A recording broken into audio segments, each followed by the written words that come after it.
शेतकरी मित्रांनो नमस्कार. MK टेक्नॉलॉजीमध्ये आपलं स्वागत आहे. तुम्ही बघू शकता की आज आमचा 81वा दिवस आहे. प्लॉटचा चौथा तोडा आहे. प्रॉपरली तुम्ही बघू शकता की झाडावरची सेटिंग कशा प्रकारे आहे आणि झाडाची फक्त हाईट आहे 1.5 ते 2 फूट आणि विशेषतः तुम्ही बघू शकता एका झाडाला 70 ते 80 मिरची आहे. या पद्धतीने मिरची आहे आणि दुसरी महत्त्वाची गोष्ट त्याची मुळी प्रॉपर कशी चाललेली आहे बघा. पांढरी शिपट मुळी आहे, कुठे निमॅटोड नाही किंवा काय नाही. हे झाड नाही तर तुम्ही ते झाड बघा. विशाल दाखवा. या पद्धतीने या झाडावर सेटिंग आहे आणि विशेषतः म्हणजे शेजारनं तुम्हाला झाडं दाखवतो बघा. हे पण झाडावर सेटिंग बघा कशा प्रकारे आहे आणि कसल्याही प्रकारचा थ्रिप्स नाही.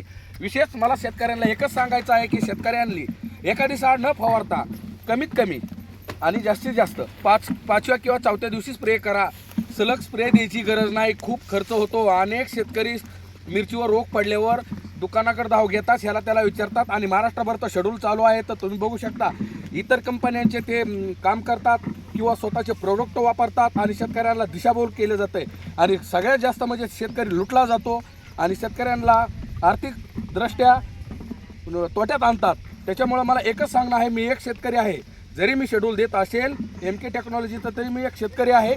शेतकऱ्याच्या नात्यानं मला एकच सांगायचं आहे की तुम्ही तुमच्या प्लॉटवरती चौथ्या पाचव्या दिवशी स्प्रे घ्या. एखादी साड घ्यायची गरज नाही दादांनो.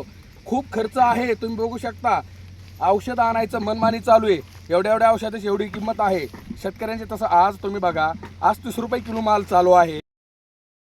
त्यासाठी कोणी बोलत नाही. त्यांच्या औषधांसाठी सगळं काय प्रशासन त्यांच्या मागच लागतं. ISO काढून देतात, डुप्लिकेट सर्टिफिकेट बनवून देतात. तो शेतकरी इथं आणून फवारतो. शेतकऱ्यांनो तसं करू नका. मी सांगितलेलं आहे त्या पद्धतीनं चौथ्या पाचव्या दिवशी स्प्रे घ्या. तुम्हाला प्रत्येक मिरचीचा डेट दाखवतो बघा. कुठेही थ्रिप्स न चाटलेला नाही. ही एक ना एक मिरची बघा. या झाडावर कमीत कमी 70 ते 80 मिरची आहे. जय जवान जय किसान.